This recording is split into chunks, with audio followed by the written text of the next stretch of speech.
Welcome to the Socratic Health Podcast, where we discuss prevention and research in healthcare, giving you tools to live a longer and healthier life. I'm Laura Roselli, former biopharmaceutical scientist and current biology professor. I'm Susan Palin, Laura's co-host. Please join us for this 4-part series book review of Outlive by Peter Attia. Today's podcast, we're going to talk about the book Outlive, The Art and Science of Longevity. When you first told me about this book, I was a little bit intimidated because it's 400 pages and because it's Peter Attia, because he goes kind of deep. Absolutely. And I think he goes so much deeper and beyond what is even taught in medical school. And he brings that up a couple of times. I mean, he is a student through and through. So he's a great resource. He also has dealt with patients, and he gives you, throughout the book, he's given you his own personal story. Yes, absolutely. So I think that makes it really interesting. I'm curious about what your overall impressions are of the book, and how would you compare it to other longevity books like... Was it Lifespan by David Sinclair? Yes. Yes. I think I like this one better. Yet you are so right that he does go into a lot of detail, and not all of it do we need. Even myself, there were times where I didn't need all the detail that he provided, but I like his idea of looking at a strategy, right? Our objective, of course, is easy. We want to live long, healthy lives, but having strategies and tactics and how we can be ready for what we want to do at 90, but we got to start getting ready now. And maybe we should have gotten ready 20 years ago. Yes. Yeah. And I feel like in the other books, there was discussion about research surrounding longevity, a lot of research on mice and monkeys and that sort of thing. But this one, I think he uses his, like you said, his clinical experience with his patients and the experiences they have, and how he really has to tweak. Talk about precision medicine, right? Every person's a little bit different. And he understands that, and he knows that's what Medicine 3.0 is all about, is being patient specific. Discuss the approach to Medicine 3.0 and compare it to traditional medicine. Medicine 3.0 is going to catch you before you're sick. Whereas conventional medicine, we wait until people have a heart attack or a stroke, or now their glucose levels are too high, and then they start taking medications to get it under control. Whereas Medicine 3.0 is going to start earlier in your life. You're going to hopefully avoid the damage before you have the disease. And then we're going to be very specific about you as a patient. And here's the sort of the difficulty for some patients is the patient has to be involved. This is Medicine 3.0 is not going to be, hey doc, give me a pill because I don't want to change my lifestyle. If you're truly going to engage in 3.0 medicine, then you, the patient, have to meet the doctor in the middle. Basically, Attia is saying you're the CEO of your healthcare. Absolutely. With Medicine 3.0, you need to educate yourself to make better lifestyle decisions as well as informed healthcare decisions. Absolutely. Absolutely. So I think it's kind of scary that we haven't moved to a Medicine 3.0 earlier than now. And not everybody is on board with Peter Attia at this moment. I still think, there's going to be a major shift, or I hope there's going to be a major shift in the medical community where more people think like he does. And one of the things that he mentions is when he was in medical school, they did not talk about exercise, not part of their discussion about health. They did not talk about sleep, and they only minimally talked about nutrition. And these are huge contributors to our health span. And I like that, he brings, that's something that he's continued to delve into. And right, in the book, he talks about the one thing is exercise, right? It is what's good for your heart is good for your brain. Exercise is good for both of them. Yes, in the area of exercise, he goes into very specific detail. He doesn't say just exercise. He goes into why you need to do cardio, balance, and strength training to be healthy and to stay active. Oh, absolutely. Peter Attia says 80% of us will die from the 4 horsemen. What are they so we can try to avoid them? Okay. So the 4 horsemen are type 2 diabetes, cardiovascular disease, Alzheimer's, and cancer. And one of the things that he talks about, this going back to Medicine 2.0, Medicine 2.0 has taken care of the fast deaths, which are infectious deaths. We now have sanitation and vaccines and antibiotics, right? So we are not dying from the things that we used to. However, the 4 horsemen are these chronic diseases that we have medications for that might be extending our life, the years of our life. But he says Medicine 3.0 has really, Medicine 2.0 has fallen short of really treating those chronic diseases. And again, it's because we're waiting until the people have the disease before we're actually intervening and they're making any lifestyle changes. How does metabolic syndrome connect the 4 horsemen? Metabolic syndrome is really this combination of what you might consider to be cardiovascular issues with type 2 diabetes issues. And so there are 5 criteria. And if you have 3 of the 5, they will say you have metabolic syndrome.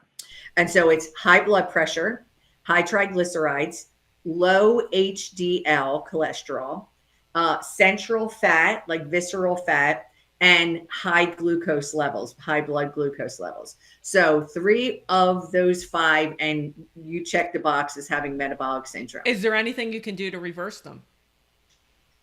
Yes. And I think one of the points that he really drives home is that blood glucose control, type 2 diabetes, is really the underpinning of all of these things. And he goes into what happens when you take in calories, right? And you take in so much that your liver can store and so much that your muscle can store. And then you have this overflow. And he actually describes in detail when you have that overflow, how does that lead to, it's pretty easy to explain how it leads to type 2 diabetes, but it also leads to cancer and Alzheimer's and cardiovascular disease. So it's scary. It's really scary. It is. So I think these things are certainly reversible. Better if we don't get there in the first place, but we can gain control again. And one of the things that I like that he mentioned, and it's something for people to consider, is that we often focus on obesity, but he shows that there's these obese, what people would consider obese here, not obese here. Some people that are obese do not have metabolic syndrome. And there are a lot of people who are not obese that have it. How does metabolic syndrome affect the liver? The liver's job, one of the big jobs of the liver, is to handle when you take glucose in, when you take in carbohydrates and sugars, it decides what's going to happen with the glucose. It either stores it if you have too much, and then it lets it out as you need it. And the liver is also responsible for handling fats as well, triglycerides as well. And so the liver, it makes these vesicles for the fats, so those fats can then travel through your blood. And so it's a huge part of not only diabetes, but also, what we associate cardiovascular health with, triglycerides and plaque buildup and LDL and that sort of thing. The liver has receptors for LDL cholesterol. And so the liver can grab that LDL cholesterol and pull it out of the blood for us. And if you mess up those receptors, then you wind up having this imbalance, and the LDL stays in your blood vessels more than we want it to. Outlive discusses the 4 horsemen. The first one is diabetes. Could you explain what is happening in the body when someone has that disease? Diabetes is when you don't control your blood sugar, right? Your blood sugar is technically your glucose, and you cannot control it for multiple reasons. Type 1 diabetes is very different. This is not what he's talking about in the book. Type 1 diabetes is when typically people are very young, their immune system attacks their pancreas. The pancreas makes insulin, and that controls your blood glucose. So that's type 1. What happens in type 2 is, after years and decades of your body releasing insulin because you've taken in too much glucose, eventually the body stops listening to the insulin's message. And at the cellular level, there are receptors that the insulin is sitting on to give the message, hey, Laura, you just took in glucose. You got to open up the doors so glucose can get into the cell. But those receptors get tired of listening, and actually you make less of them as you bombard your body with the glucose. You bombard it with the insulin. Yes. And he stresses if you're getting tested regularly, you can push back the disease or potentially avoid it. Absolutely. And so that is a great point.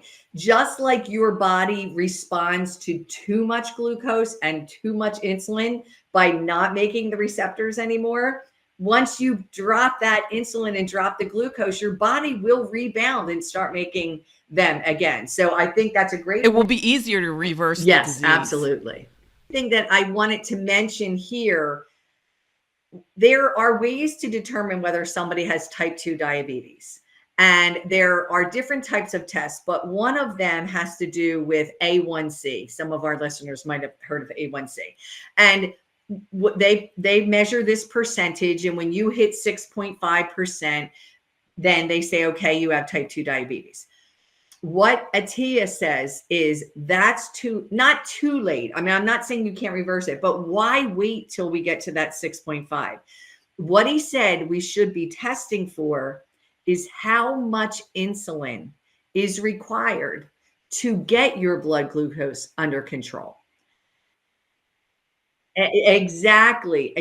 So we should be looking at what he calls hyperinsulinemia, when you're making too much insulin. So I could, eat a meal and then test my blood and my glucose is great. But what I don't know is how much insulin it took me to get that glucose to be great. And that's the problem, because if all that insulin is what's going to drive your cells to stop listening to it.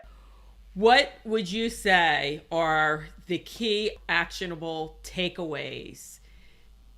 We discussed a few things.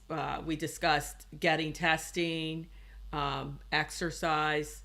Can you speak to diet or anything else that might be beneficial?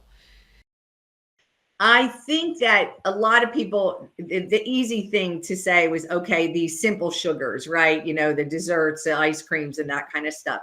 But we also have to consider that carbohydrates, breads, and pasta also are, eventually going to turn into glucose. So all of them turn into glucose. There's a lot of interplay with your carbohydrates and your fats and your proteins in the body. We'll discuss later. But one of the things you want to do is sort of release the sugar, not only reduce the sugar, but if you combine your foods, you can slow the release of the carbohydrates that you're taking in, with glycemic index. If you take fiber in with your carbohydrate, the fiber will slowly release the glucose, as opposed to, and this is why we don't want to have processed foods, because processed foods and white bread and white pasta, they're just loaded with glucose, and it's being released. So if you do have a sweet tooth, if you choose fruit, at least you have it going into your system slowly, as opposed to it being a shock to your system. Yes, absolutely. And the fruit, we think about fruit, and it's such a great source of so many things, right? It fills you up. There's water in it, right? There's fiber in it, which is helping to slow that release of glucose. Like we said, there's, minerals and vitamins in it. Having that natural product is so much better. Even if for myself, even if I look calorie per calorie, fruit is always going to win over something that's been, a processed type of food.